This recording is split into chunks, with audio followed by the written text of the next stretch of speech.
Hey guys, thanks for coming back to my channel today to learn how to make some love earrings.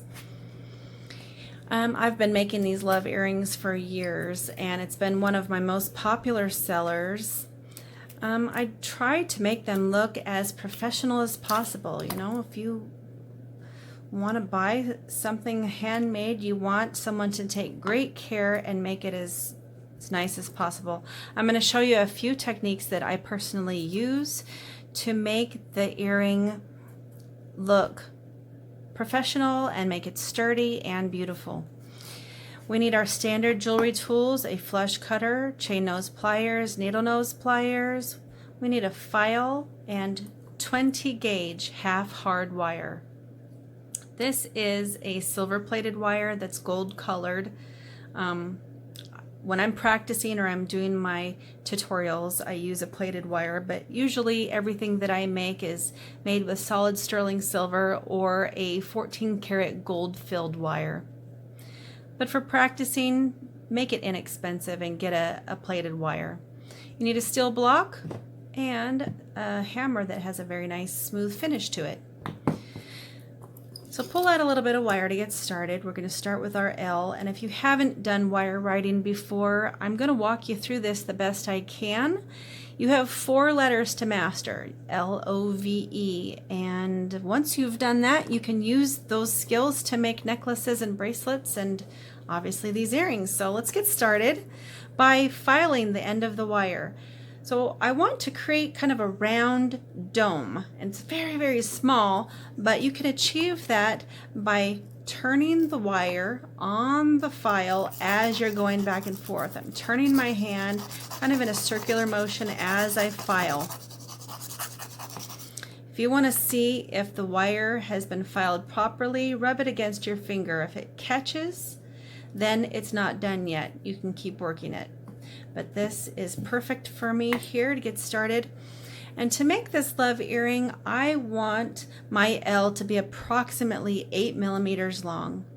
If you want to know how long that is, then please go ahead and get a ruler to check that out. So I use the very tip of my needle nose pliers to make a bend. See if I can get a little bit better focus for you here. Woo. There we go.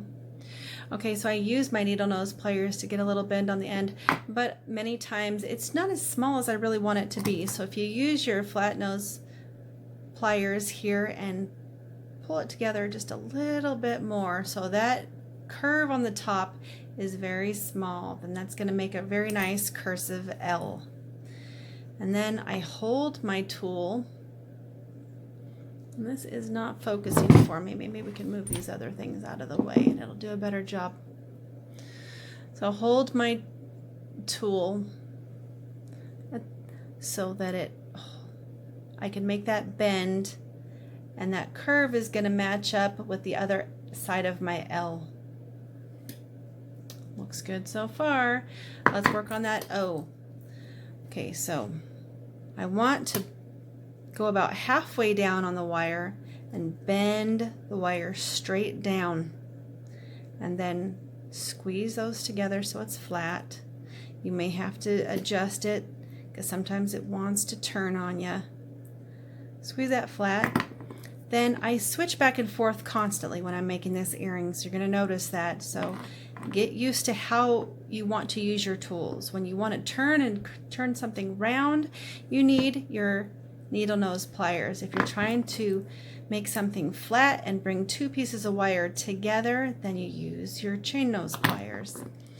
We're going to make this O by holding on to this piece of wire and simply just wrapping the wire around. I don't want you to take your tool and try to pinch it around to create that O. I just want you to hold it in one place and pull that wire around it. It's going to make it look very nice and round without creating little marks on your letters.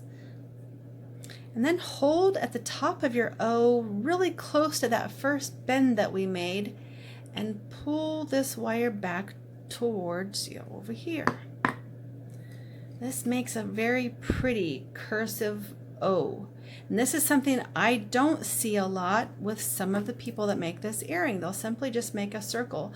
Well, you're wanting to make a love script earring. So let's go ahead and take that extra effort and make it look like a cursive O, like you were just writing it with a pen. Again, my tool cannot make that little loop as small as I want it to be, so take your chain nose pliers and pinch it up so it's really tight. And I frequently make my writing kind of backwards. It's just easier for me to hold it, so you get a feel for what you want to do. But I want to hold that wire at where the O is and bring that wire straight down. I'm trying to keep this camera focused and it's trying to jump all over the place on me. Okay, now we're going to complete the V by holding our chain nose pliers at the bottom. We want to line up, come on, focus, at the bottom of these two letters, the L and the O. So we're going to hold the tool at the bottom where we want to make that V and just simply pull up and just look across. If it's nice and straight, that's what we want to see. There we are so far. Now to make the V, I want to hold the tool at the top of the other side of the V and pull the wire straight down in the back. And then pinch it together. We're going to flatten this. Let's see if I can show you. See how I've pinched that together? And then we're going to hold the tool at the very skinniest part of the tool. Hold the tool at the top of that V and pull it straight out. And then I'm going to get my needle nose pliers and I'm going to make this E. If at any time that you don't like the size or it's not lining up properly, let's say that we made the top of that E too big and it's coming way above that V, take your chain nose pliers and fix it before you move on. You want each letter to be the same size. All right, now I'm going to take my chain nose pliers and hold underneath that E carefully and pull the wire around to make the E. Look how nice, guys. And then that L needed to be straightened. And look, I want to make this earring as small as I can, and I don't like that distance between the O and the V. That can be fixed. So I'm going to hold on to the curve of the O and the bottom of the V, and I'm going to pull that together. Look at that. Looks perfect. Okay, so now we need to create the post of this earring. So to do that, I'm going to make a bend where the E is here, and we're going to fold it behind, and then take the needle nose pliers and carefully hold behind it and pull this up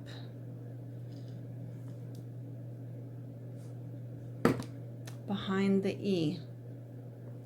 And I'm going to take my chain nose pliers and hold on to that E and bend the wire straight back. So look what that's done. On the back of the wire you can see we bent that wire up over the end of the E, and then it comes straight out right before the curve. So when you're wearing this earring, it has a lot more structure. If you try to just put that post right at the end of the E, it's going to flop around in your ear. But because the post is between two sides of the letters here, it's going to hold in your ear much better. And that's what you want, because it's already kind of a big earring, kind of a big stud earring, and we want it to stay on your ear as much as possible. Okay, my standard for cutting a post is that I want it to always be 10 millimeters long. Okay. And that's a really good size. And then you're going to need your file. Again, when we filed the beginning of our L, we want to do this the same way. We want to turn as we're filing. And for some of you, it's going to feel really slow the way I'm explaining all this. You can fast forward through some of this, I'm sure. Just make sure it's nice and smooth.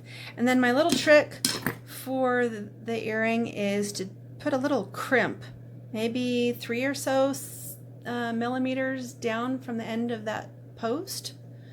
It creates a little dent in the wire, which creates a little lock for the backing. And that's all there is to it, folks. All right, I've printed out a face, and I want to explain something that's super important. I run into this all the time when I'm selling this earring. Many times I'm only selling one earring. Well, if the person is wanting a cartilage earring for their left ear, which is this ear, their left ear, if they want it to hang down, then that stud needs to be on the E so that it can hang down. If they wanted a cartilage earring that hangs down on the right ear, we would have had to put that post at the L. See that? Otherwise, you could put it where it's going to go up, but the gravity is going to work on it and it's going to want to make its way down. That's not going to work out very well. So the next earring we're going to make is going to have the post at the L. So if you're wanting to make a pair and wear them on your lobe so that they go up, we can read this perfectly with the E, the post at the E, and we can read the word love. It has to be opposite for the left ear. We're going to have to put the post on the L for the left ear for that love to go up the lobe. So think about that as you're making it. It's easier to either draw just a rough picture of a face with some ears, and it'll help you determine where your stud needs to be as you're making it. So the next earring we're going to make has our post at the L, and that's done just a little bit differently. We don't have to file the end of this yet. We'll do that last. First, we're going to make a bend here, very, very small.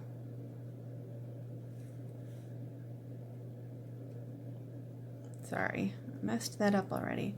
Okay. So we need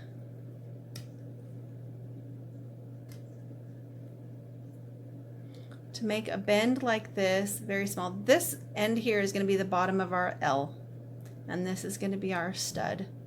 So you have to make sure you have at least 10 millimeters long for your stud, and then it's folded together snugly at the end there. One end goes out and the other is going to be the start of our love. All right, again, we're making our L about 8 millimeters from the top here, and you can always match it up if you're not really sure. See, it looks like I made my L slightly bigger than my first one, so let's fix that by holding on and just coming down slightly, and then taking our flat nose pliers and pulling that L together to make it nice and slender. I'm going to rush through the making of these letters a little quicker.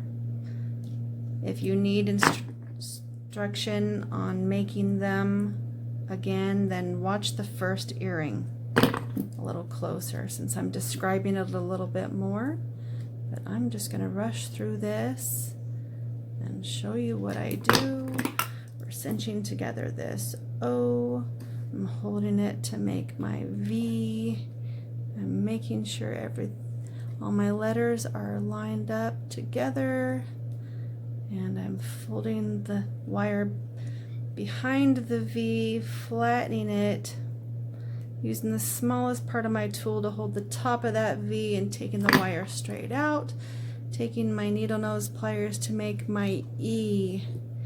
That E has come up slightly higher than I want it to, so I'm going to use my flat nose pliers to bring it down, keeping everything in line before I move on. Holding the back of that wire and pulling the wire around to finish my E. I need to make that even smaller there. And this time we're going to bend this backwards on the E. And we're not trying to make a post, we just want to make it a nice smooth finish. So we're bending it over, leaving a little bit of room so we can flush cut a tiny little piece in the back. Let's see if I can show you a better image of that. So we just flush cut a little piece behind the E after that bend, and then cinch that together and line everything up. I still don't like the distance between the V and the O. I want to close that up a little bit tighter, so I'm going to hold on to the curve of the O and the bottom of my V and pull that together. Turn that L, make sure everything is lined up and that there's nothing catching on the back of that E. Sometimes that cut will leave a little sharp piece of wire, so you might have to flatten it out. That looks really good. What do you think? Okay, the last thing we have to do on this earring now is measure and make sure the back of this stud is only 10 millimeters long, because I just kind of eyeballed it. So now I'm going to measure. That's exactly the length I want it to be. And then I'm going to file. This is the part that's going to go in the ear. So I'm turning as I'm filing, getting a nice smooth dome on the back of that stud, testing it by feeling it on my finger, nothing's catching, and then approximately 3 centimeters up I'm going to put a little notch. You see that little notch? Now let me get some backs. I forgot to grab those. I keep a little container with all the different colors that I use, and so here's a couple of backs. And when these are put on now, when they reach that little notch, it catches, and that's what you want. So you don't want to lose the earring once you have it in. And once it gets to that notch, it'll kind of lock so it doesn't just slip right off. And let's see what this looks like on our little model, our paper model. Okay, we now have an earring with an L with a post at the L and a post at the E. Okay, so zoom this back out. All right, so if she were to wear these earrings, this one with the E will go in her right ear. The post at the L will go in her left ear. And they both go up the lobe. And once the backs are on and it's in a real ear, it does a little bit better job. I'm trying to hold it still here. But then you can read them both. And that's really the only way you can do it. If you tried to do it opposite and you put the earring with the post with the L on the right ear and put it on, it's going to look upside down when it's on the lobe. And vice versa.